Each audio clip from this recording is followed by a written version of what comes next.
It's the Opperman Report.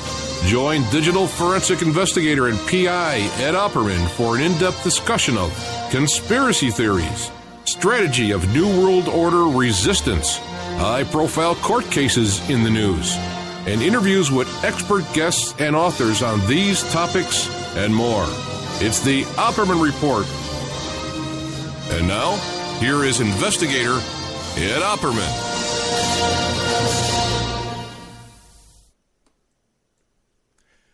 Okay, welcome to the Opperman Report. I'm your host, private investigator Ed Opperman. This show is brought to you by Audible.com. You go to audibletrial.com/Opperman Report. You sign up for free, get a free audiobook, and it helps support the show. Okay, now today we're doing a special live and pre-recorded broadcast. It's going to be available on Spreaker.com, iHeartRadio, Stitcher, and it'll be up on YouTube. Okay, but then it'll go into our regular rotation of stations, Para X, CBS Radio, Saturday night, 7 p.m., Penny Entertainment, Blog Talk Radio, 10 a.m. Eastern Time, I think Sunday mornings. It'll be up on Stitcher.com. It could be up on Firehorse Radio Wednesday nights. It could be up on Late Night in the Midlands, Tuesday afternoons, 4 p.m., High Point Radio, both on AM and FM, covering New Jersey, New York, and Pennsylvania. And also, too, we're on FPRN Radio 5 days a week now, Monday to Friday, 10 a.m. to 10 a.m. Pacific Standard Time. But they're going to be playing the same show every day for the whole week, like a podcast. But who knows what we could do with that. Okay, now today we're going to be doing a broadcast that we pre-recorded with Reina Palon Madero, the founder of NativeCry.org. And that's an organization dedicated to helping Native Americans. It's like a suicide hotline, and it offers natives the resources they need for their special needs that they have after all these years and years, hundreds of years, as a matter of fact, of oppression in this country by the United States government. So we'll be bringing that up to you in just a little while.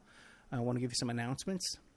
This Friday night, live, we have Dean Henderson, and he's a blogger and he's an author. He's a frequent guest on a lot of shows. He's on veteran, Russia Today, and those that other one, the Iranian TV show that they run. And he has a blog called HendersonLeftHook.wordpress.com. He's also the author of many books, and he's going to be coming on our show. He's going to be talking about Venezuela. He's going to be talking about the death of Hugo Chavez. And we're going to be talking about the announcement recently of Barack Obama, the so-called socialist, Marxist socialist, Barack Obama, and about how Obama has announced that he wants to just sign a piece of paper. Well, from now on, we're going to freeze the assets of Venezuela, and we're going to treat this country as an enemy. We're going to start targeting them, and we're going to treat them like crap, and we're going to harass them, and do whatever we want because now they're an enemy. Okay? Hey, okay. We also contacted Chip Tatum, Gene Chip Tatum. You might remember him, who was down in Venezuela while Chavez was concocted this case of cancer down there, and there was all kinds of stuff going on there, coup attempts, and the whole they had to kick out some what do you call it, ambassadors and stuff like that, American ambassadors, employees. Because of accusations that we were trying to overthrow their government.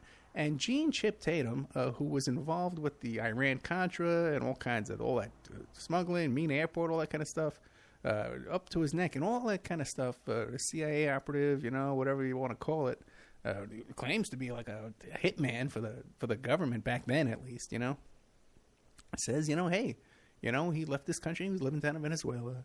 Down there sitting on a beach chair, seeing what's going on. So we're going to be asking him what his opinion on, because he was down in Venezuela, and he was down there at the time that Chavez picked up this disease. So we want to ask Gene what he knows about all this.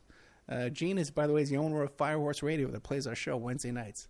So, okay, let's see how that works out. Okay, a week after that, after good old Dean Henderson from Left Hook, we're going to have John Morgan, okay? Fascinating guy. And we're going to be talking about, he's written a bunch of books about the murder of Princess Diana. So we got a Princess Di show coming up, okay, with John Morgan, April 3rd, okay. But in the future, we're working on a couple of really big shows, okay, on that same topic and other things. We're trying to get Muhammad Fayed, the father of Dodi Fayed, to come on our show, recorded. We're going to record him and get him on his perspective on the list. Maybe get 20 minutes, a half hour out of him. Also have a guy lined up who was the former bodyguard of a bunch of these Saudi royals and stuff like that, these Middle Eastern characters, and he was the bodyguard of Adnan Khashoggi. And he has a lot of info that he wants to share. And no one can steal his guest because no one can find this guest. I can guarantee you that right now. But he also knows all about, he knew about Paul McCartney's girlfriend, Heather Mills, and how she was one of Adnan Khashoggi's call girls. Because when he saw it on TV, and he says, "Oh, I know that girl." So we're going to have him on. He has a whole bunch of stories he wants to share with us. And we're trying to nail that down for you. Now, if you're a follower of the Opperman Report Spreaker channel on Spreaker.com, you may have noticed there's a few shows up there that are marked private. Okay, because we're working on a big project here. We never rest here at the Opperman Report. We work 24 hours a day. If you notice, there's one on there with someone named Deborah B. Now, that's a big show that we're working on. We got 2 hours already, but it's a big show. It's a very hush-hush at the moment. But, of course, here I am live. I'm going to talk about it. Okay. Me and Deborah B. are going to be revealing some never-before-revealed information on a very high-profile celebrity and a lot of other big celebrities and all kinds of stuff that we're getting on the record here, as well as other information, okay, about how the Nazis were involved in creating the Food and Drug Administration. Everyone knows, like in this alternative community, everybody knows about how the Nazis were brought over here after World War II in Operation Paperclip, and they were running our space program. But people don't realize that the Nazis also had their own mind control, food control, drug control operations going on over there in Germany. And when we brought those guys, those Nazi scientists over here as well, and we put them in charge of our Food and Drug Administration. And that's why now all our food is filled with poison. We got fluoride in the water.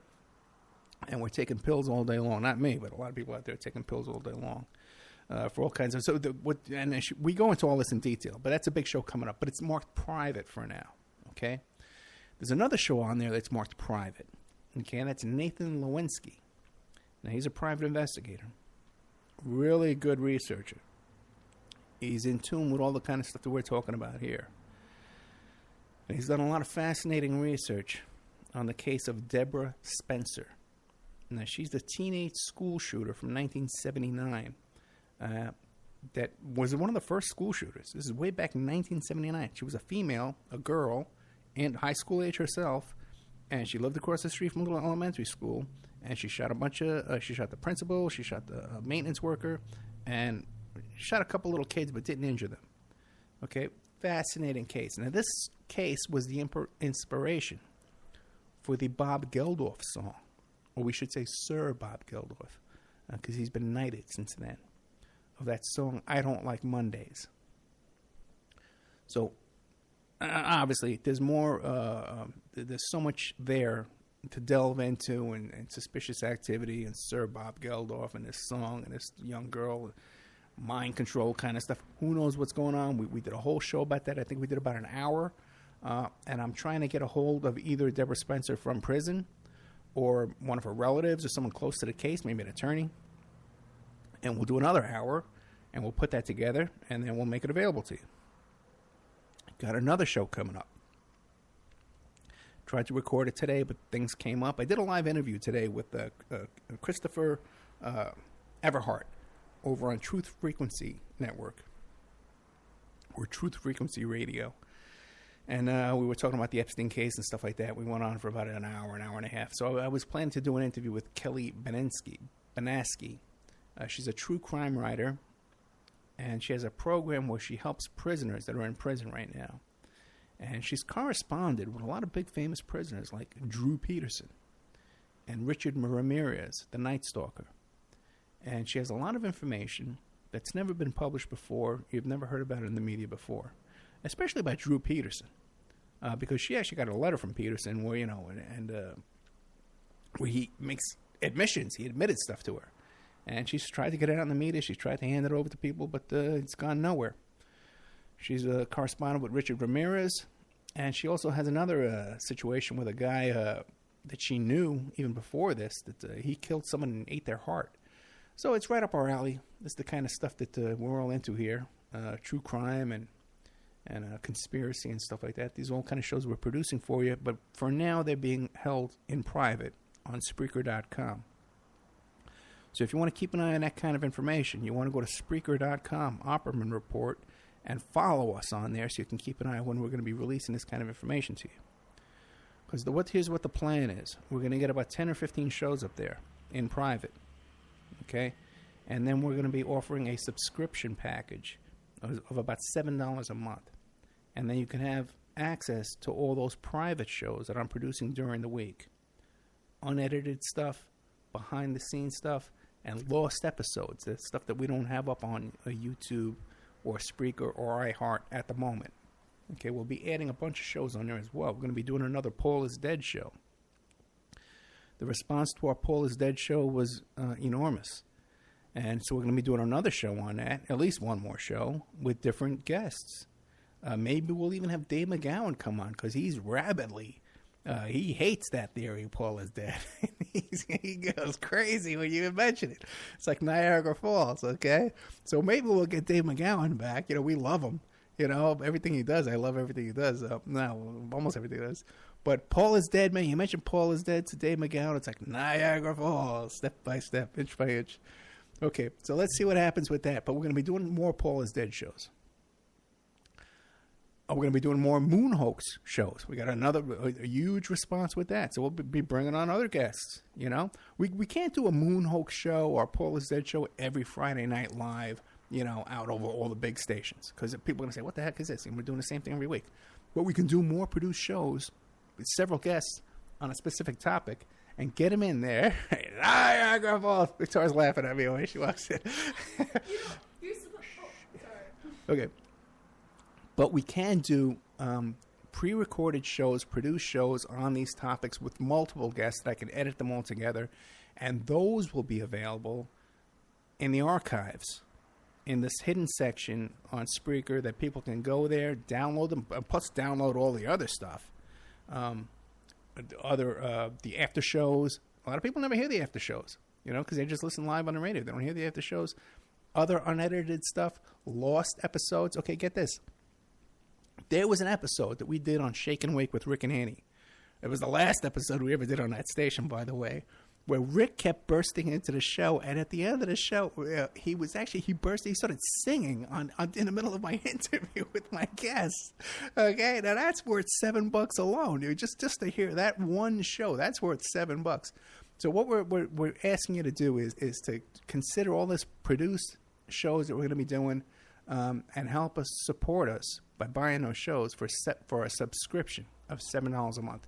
And you can start that subscription right now today, okay? The shows aren't available to you today, but you get the ball rolling, You don't want to miss out. You don't want to be left behind. And we're doing this to raise funds so that we can branch out to some really big produced videos and DVDs and stuff like that on the West Memphis 3, on the Jeff McDonald case. I got this Jeff McDonald case, man, so covered up, wrapped up at my disposal. You have no idea. I have Catherine McDonald, his wife. I can talk to Jeff in prison. I can record him in prison. I knew Ted Gunderson. I can talk to all the lawyers, all the investigators in the case. Barry Scheck, Alan Dershowitz, the brother of Stokely, the girl in the floppy hat. We have her brother. We have all these people lined up to talk to them and interview them and record this and produce really good material for it that's not out there. No one else has it. I'm also, by the way, in this hidden section, you're going to start noticing, I've already started. I'm doing interviews with about 20 people who knew Ted Gunderson, that worked with Ted Gunderson. We're going to be doing a whole 4 hours, maybe 6 hours, who knows, just on Ted Gunderson alone. Okay? Either you love him, you hate him, you suspect him, you don't suspect him, whatever. We're going to cover every possible angle on Ted Gunderson. I'm going to talk to everybody I can find. We can keep adding to it as we go on. Why not? And that'll be available in the archives in the subscription section. We're going to be doing stuff on the Son of Sam, the Process Church, Mark David Chapman, all that kind of stuff. We got all we're working on for you. So that's the plan. We do live shows Friday night where we book really big guests who want to sell books and can get in front of a lot of people. We're going to keep adding stations on Friday nights. But then we're going to be doing these extra pre-recorded shows during the week. We're going to put them in the archives. And if you want to subscribe, you get all the MP3s to all the shows, the Friday night shows. Maybe you missed a show and you're looking for it. You can't find it on YouTube. All of our shows aren't on YouTube. We got other shows that are lost episodes. We got all kind of stuff. Behind-the-scenes stuff. Wouldn't you love to hear me and Ann and Christoph arguing with each other? The gossiping behind the scenes. That'll all be available to you as well. And never before broadcast content, like I said, the Rick and Annie show where Rick breaks in, he starts singing a song. Now, so if you want to help these efforts, please, and move the shows forward and get all this going, you can go to PayPal right now and you go to oppermanreport@gmail.com and you can start a $7 subscription on your own. A lot of people are doing, not a lot of people, one guy. We have one guy doing a $7 a month subscription right now. Just to help support the show that we do on Friday night. But this new subscription, anybody who subscribes, $7 a month. You go to PayPal, you sign up for the subscription thing, oppermanreport@gmail.com, $7 a month. It helps support the shows that we're doing live right now on Friday nights on all the big stations, which are reaching all over the world right now, by the way, guys. We're reaching Australia, we're reaching Ireland, Scotland, the UK. I'm getting emails and stuff from all over the world now. It's just fascinating how many people we're reaching with information that isn't being put out there by anybody else. Turn on your TV set. See if they're talking about Jeffrey Epstein. Nobody's talking about it. I just did 2 hours on it today on Everhard's show, Chris Everhard's show. This is what we're trying to do, man, okay? And don't think that we don't come up against opposition. One of my producers was out the whole week. His laptop was crashed and, sabotage and all kind of stuff. We deal with sabotage you would not believe, and infiltrators trying to sabotage this show. We've been from the start. And you know what? You subscribe $7 a month. I'll do a show telling you all the gossip behind the scenes, everything I know, okay? But we desperately need that subscription now, the $7 a month, because it'll greatly help my current situation as well, my personal life. And you can Google that if you go to GoFundMe and you Google Help Save My Family by Ed Opperman. Or if you visit the Opperman Report blog or my Facebook page and you find the link there that says Help Save My Family. And you can get updated on our current situation. Now, I've really gone out on a limb by describing how bad, and it's embarrassing, but by describing how bad things are right now for us. And what we're facing against here with this judge, that we're in big trouble. In the hopes that we can get some urgently needed financial assistance quickly to help with our litigation. So if you can help, if you're out there and you want to subscribe for $7 a month, you get all this free this extra content that we're doing for you. If you like the show the way it is now and you want to support it, you can help with a donation. If you're a sponsor, you can sponsor the show, and we get your ads read all over the freaking world. I get hundreds of emails a day, man. I know we're reaching people, so that would be great too. And other stuff going on too as well, guys. So listen. So now let's get to the show. It's about native cry. It's only about a half hour, and it's with this wonderful, beautiful woman. Reina Palone Madero, and we'll bring that to you right now. Yes, it is. Hi, how are you? This is Ed Opperman from the Opperman Report. You're live on the air. Hello. How are you? I'm doing good. So why don't you tell us a little bit about yourself and your involvement with this group, NativeCry.org. Well, NativeCry.org, me and my husband, we actually are founders of the organization. I'm CEO and co-founder and director of Native Cry Outreach Alliance. And about 4.5 years ago, we created this organization because I had lost my 19-year-old niece to suicide, as well as a best friend back to back. I'm at the part to suicide, and I'm actually a survivor of suicide in 2004. And when we created this organization, I wanted to be able to do something because on Native American reservations is a very high rate of suicide. And I wanted to be able to create something where we can get out the word, whereas, it's very, very seldom you hear people talk about it on reservations. It's usually it's hush-hush. It's a taboo to talk about it. And I wanted to create an organization where we can speak about it freely and say, you know what, it's okay not to be okay, and you're not alone. That Right. There's help out there, and that you don't have to be afraid to seek help. Because I'm 35 years old now, but when I attempted, I was about 24, and even before then, I had thoughts that didn't know what they were about, and friends my age, we didn't really talk about it. And now that I have teenagers of my own, I have 3, I tell them, they know my story, why I tried, and they see me being a strong advocate to try to get the word out and try to get people to talk about it more, because the more you hold it in, the more it eats at you, and not just emotionally or mentally, but physically it breaks you down. So when me and my husband, Armando Madero, when we created this organization, we wanted to be able to just share the word on social media, try to get out a voice. I wanted to be that voice where Christ, the ones that have passed, weren't heard. And so by doing this, by getting family members or friends that have been affected by suicide to share their story, because maybe their story can help another person that's in the darkness to see the light, that time will tell and heal all wounds. Well, let me ask you this. Now, is there another Native suicide hotline in the whole country? From what I have researched, there is one, I believe, in Phoenix, Arizona. It's called Warm Line, I believe. I don't have the information, but you can look it up online. Sure.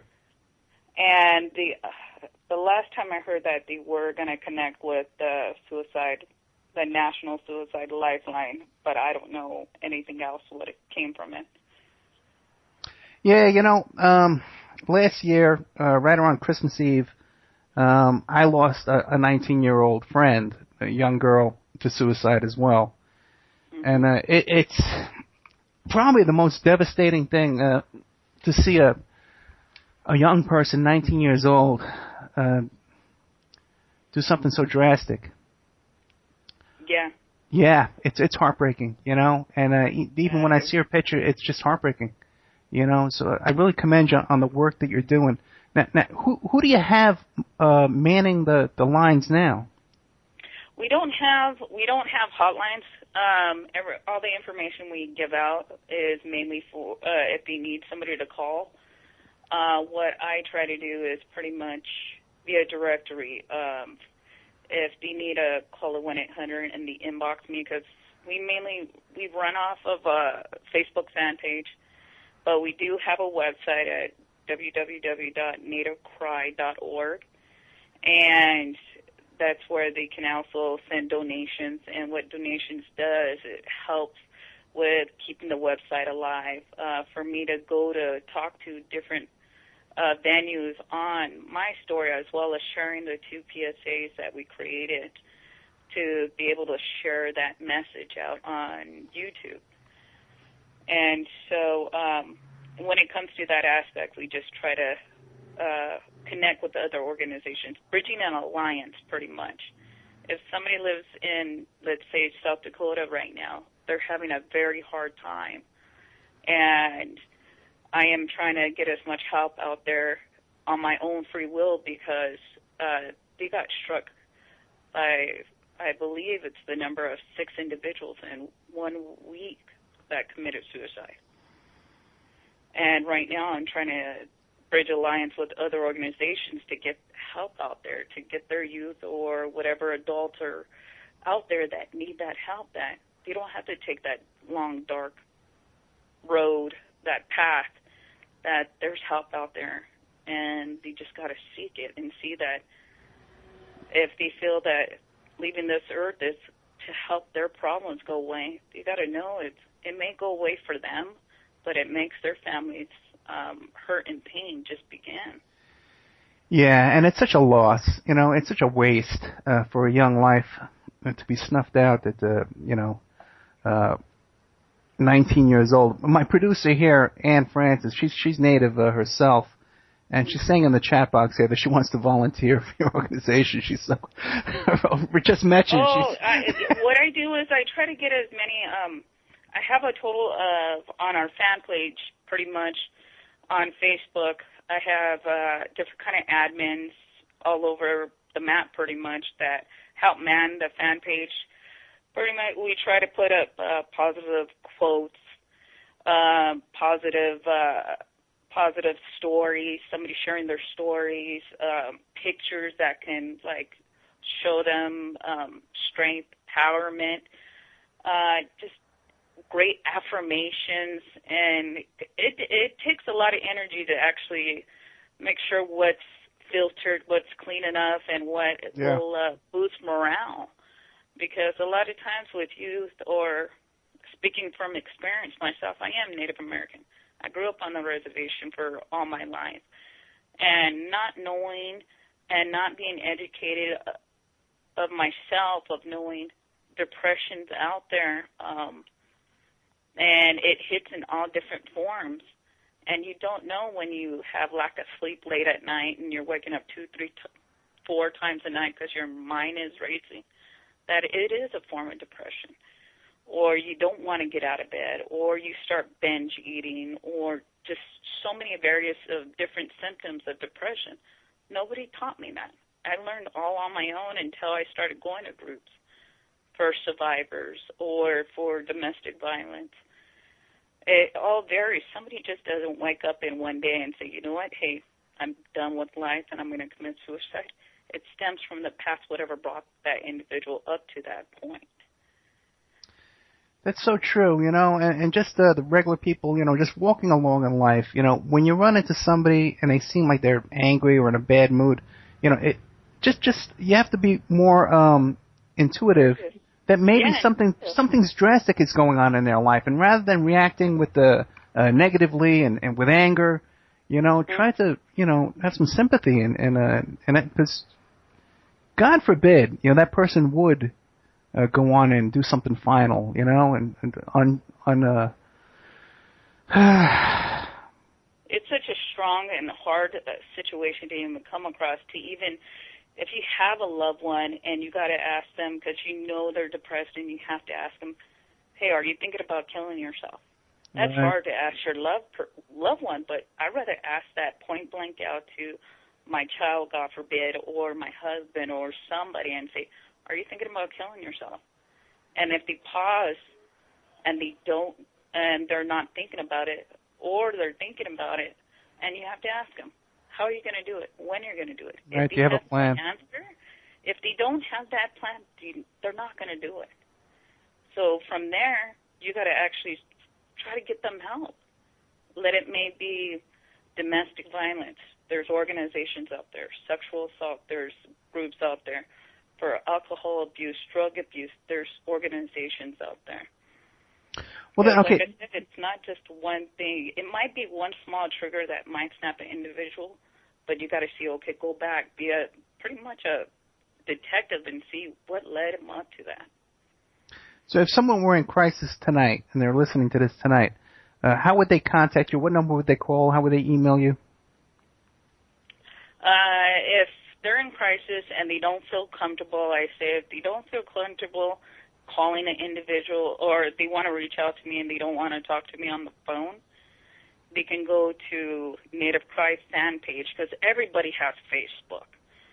And the ones that do have Facebook, they can go to Native Cry and inbox us privately. And everything that is inboxed to us privately, it is confidential. We keep it to ourselves. And I have, like I said, about 8 different admins. They all check the inbox, and they try to respond as best as they can. And they can reach us that way. They can reach me through email or the phone number. You can the phone number right now that you called me on, you can say that on the air if they feel that they just need somebody to talk to. I'm always here. My admins are there. And they're not alone, because every now and then you just need to talk to somebody or text somebody. Because the youth right now, it's kind of uncomfortable for them to call a lifeline. They rather text. And I believe I heard actually Lifeline does have text. And any local 911 actually has a non-emergency number. I think it's 411. I'm not sure. It's 311. The non-emergency number is 311. Yeah. 411 is information. You get a phone number. Yeah, 311. There's actually, you can actually text to it too as well.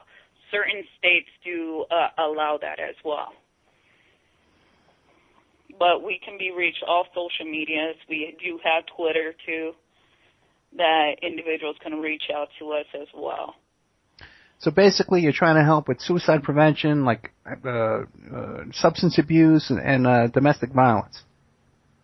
I do have different organizations that I have bridged an alliance with through Arizona and I live in Nevada, and there's organizations here as well. And through social media-wise, if somebody calls me from or inboxes me and says they live in Florida, what I try to do as best as I can is I look up the closest, nearest information there, and I say, hey, look, you have a safe house here, or there's any place here, or suicide survivor group here. So you work with Safe House here on American Pacific over in Henderson? No, I don't work. What it is just an alliance where I contact them if the individual don't want to contact them themselves. Yeah, we do a lot of work here too with Safe House over here in Henderson, and it's a great organization. I really recommend it to anybody who's in any kind of crisis, in their relationship, anger management kind of problems. You don't need to be even a victim of domestic violence. If you're the one who has anger problems, you can contact them and go in there for free classes. They'll give you classes for free. Yeah, that's great. And I do know here in Las Vegas there are 2 peer support survivor groups of anybody that lost anybody from suicide. And there is one in Henderson and I believe up north somewhere. But their information's all online. I try to share as much information on our fan page and website of all different organizations all over. Now, why do you think it is that the Native American community has so many extra issues? I get that question asked a lot, why? And the thing they got to realize is that with Native American culture and history, it stems from so much. There's pride, yes, and we do have strength. But if you go to the reservations where it's so far apart and civilizations like ours away, it can bother an individual, especially youth, where they feel they have loved ones that say we are here, but it's something inside where it builds up where they're too afraid to go there. Even though they don't want to seek it, it's more or less the community needs to educate themselves with safe talk classes, assist training classes. I think those 2 organizations need to be more open enough to say, hey, we're coming here to educate you guys. Let us educate you guys on suicide awareness. Just a lack of resources, pretty much. So you think one thing is the isolation, because the reservations are isolated. Yes. and so and they're not, natives don't assimilate into the. But don't you think also too, because of the difference of the natives is their culture is not to assimilate though with a no. Go to word it. Yeah. Can you reword it? I'm saying that most native people seem to be they're so involved in their culture and their heritage that they don't want to assimilate in the mainstream American culture. Well, pretty much you got to see. There's a conflict there, you know. It could be in a conflict in a way, and it. How do I say? I'm so sorry. I'm so tongue-tied because when it comes to this issue, I am very passionate about it. Yeah. And this is what I pretty much live and breathe day in and day out to try to get the word or try to touch that one individual and say, look, I've been where you've been. And speaking from myself, my point of view is that living on the reservation for me of not knowing that domestic violence do exist, and I was raised in that area, in that kind of lifestyle. I didn't know between right and wrong. I didn't know there's a way of a gentleman to be able to hug you and love you and not mean anything negative by it. So, yes, Native Americans, we are proud and very cultural and strong, and we stand by it. And sometimes, I guess you could say we're very skeptical. So I guess you could say it can go both ways. But I can't speak for a whole race. All I know is I could speak from experience of that more help is needed. Yeah. And outside stores you grew up in Tonopah? Excuse me? You grew up in Tonopah? No, I grew up in Winter Haven, California. It's right by Yuma, Arizona. I'm from the Quezon Reservation. Okay. But and then you moved to Nevada? Yes. Okay. I've been here for about 2.5 years. Okay, that's not that long. Yeah, I've been at it like 15 years. I've lived here before in 07 to 09, moved away and came back. It's kind of like a magnet here. I was going to say the same exact thing because I lived out here in 87 and I went back to New York and I came back. There is something about this town. Because it's 24 hours. Yeah, I know. Even if you don't go out. Yeah, but it's strong, and especially now, Valentine's here, it does get depressing and to certain individuals. And all I guess I want to say on air is that, there's people out there that pick up a phone.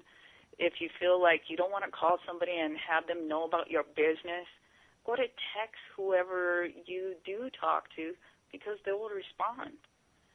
But little that you know, the more you close yourself off and don't want anybody in, that darkness can eat you alive. Every now and then you got to open your curtains and see outside that, there's hope out there. Yeah. Now, what about these organizations that you hook people up with? Do you ever concerned, because you hear about the corruption with Child Protective Services and stuff like that, have you run into any problems with these government agencies that are supposedly here to help us, but sometimes make things worse? Honestly, I haven't ran into it personally or have heard any stories myself. Okay.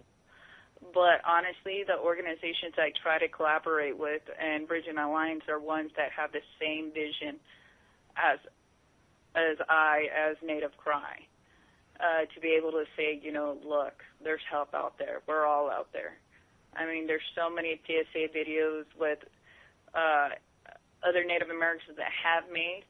And right now, my main focus is trying to get help out there to South Dakota because I have some friends that live out there, and they're being hit hard with this plague, and they're wondering the same thing as everybody else and outsiders is why.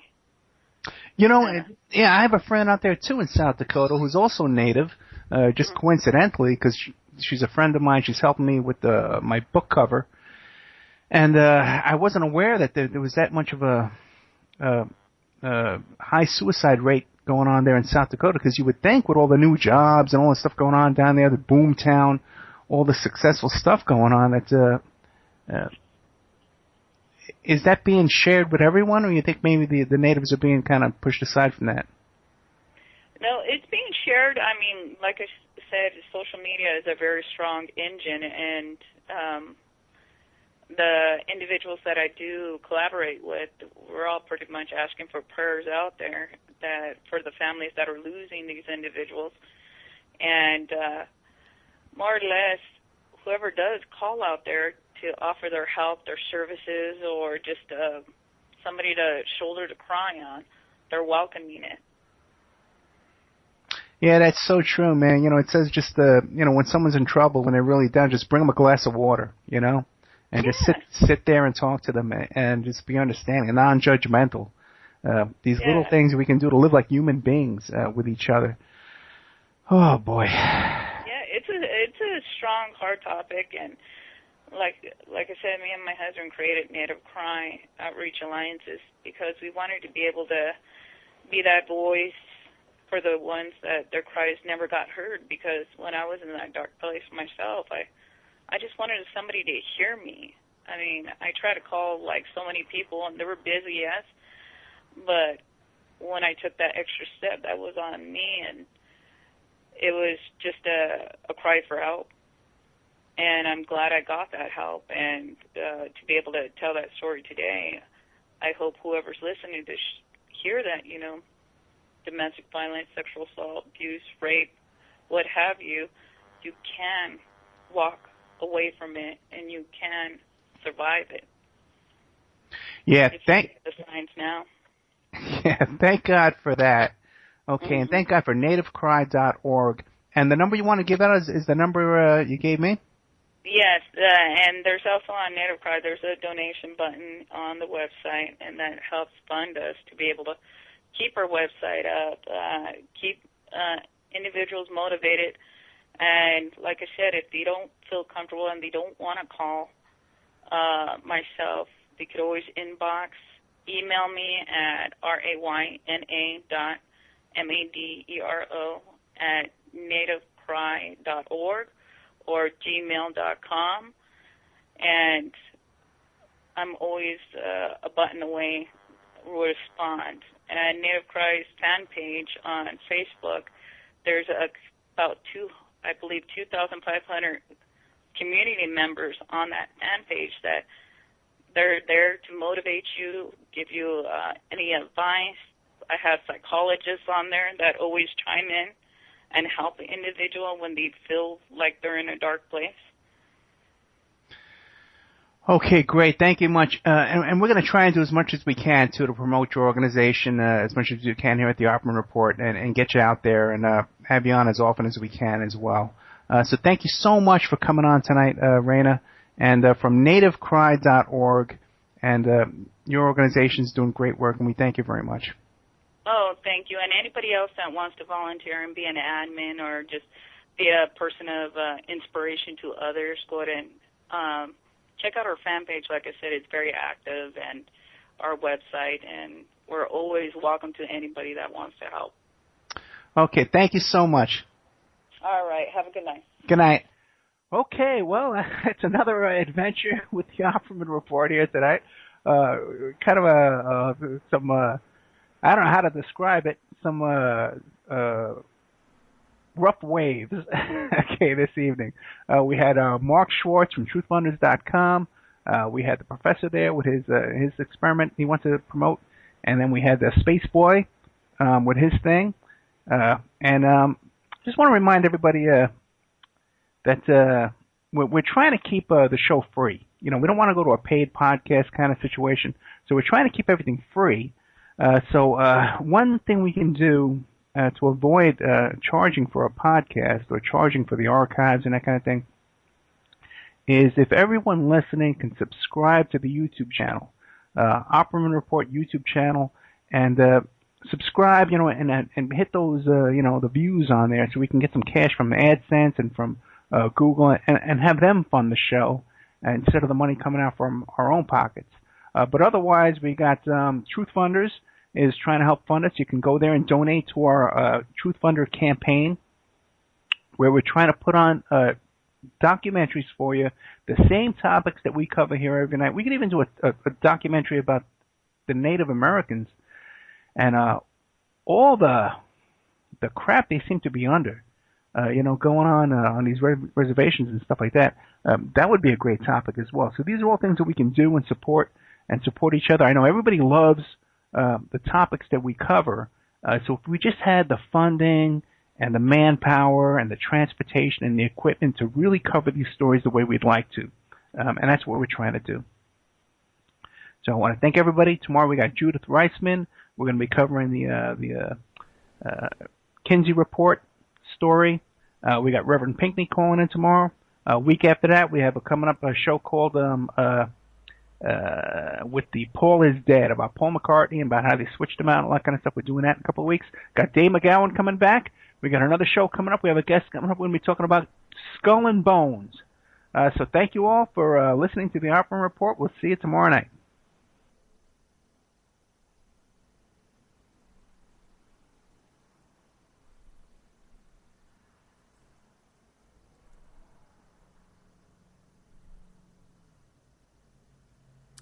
Okay. Well, I want to thank everybody from nativecry.org for coming on the show. And I want to remind everybody to bookmark that page and support them if you can. If you're in trouble, please contact them. One more thing I wanted to mention before we go is that, because I'm live again now, is that I forgot to mention that we're going to be doing some shows, too, with Reverend Ralph Knight, R.J. Knight. Probably one of the coolest people I know in the whole world. He called me up yesterday. He saw I was upset and was praying with me. And we're going to be doing some shows about that, too. He's from Gospel Tent Ministries up there in Maine. He has his own show, too. I should be plugging it, but I don't know when it's on. But he does his own little show, too, on the radio. And we're going to have him on this show, and we're going to be talking about his life and his work as a missionary around the world, as an evangelist with this Gospel Tent Ministry, and about our friendship together and about different things we talk about off the air, about the Holy Spirit and about the gifts of the Spirit and the fruit of the Spirit. So that'll be coming up as well on the Opperman Report. Probably not a live Friday night show, but as one of our shows that we put up on Spreaker and YouTube and iHeart and all that kind of stuff. So, guys, listen, thank you so much. I want to thank my producer, Ann Francis, my producer, Keith Davis, Christoph Scott Moses, our sponsors, InfinityHomeplans.com, Mike Gray, Amanda from PacificWestBamboo.com, the New World Mexican Women. You can just Google New World Mexican Women and get their book and look at their jewelry and buy their jewelry. And also Essential Oils by Tammy. And don't forget, if you want to be part of the show, you want to sponsor the show, you can have your ad read here live or recorded, and it plays around the world. You know, we reach so many people. We can't even keep track of how many people we reach around the world. But we're steady in the top 5 on TalkStream Live, which is the ratings book that Michael Savage uses and all these kind of guys. And, you know, between us all, it's a very friendly group up there at the top, okay? And they're not too friendly with us. So for us to get ranked 5, I mean, we're probably doing way better than that. But that's a whole other story. But, because, obviously they're all right-wing guys, we're not. But if you want to sponsor the show and get your ad read all over the world, okay, I get hundreds of emails from all over the world, from Scotland, from Ireland, from England, from Australia. So your ad, your website, your business, your event, whatever, will be played all over the world. So get a hold of me, oppermanreport@gmail.com. We're always, if you have guest ideas, you want to suggest a guest, anything like that, you just want to offer a prayer for us, you want to pray for us, man, we love your prayers. So it's probably what's keeping us alive here and keeping this thing going, okay? Love you all. I'll see you Friday night, 5 p.m. Pacific Standard Time on TalkStreamLive.com, AwakeRadio.us, PSNRadio.com, Talk Superstation, all those stations that carry us live Friday nights. We love you all, and we thank you all very much, and we'll talk to you then.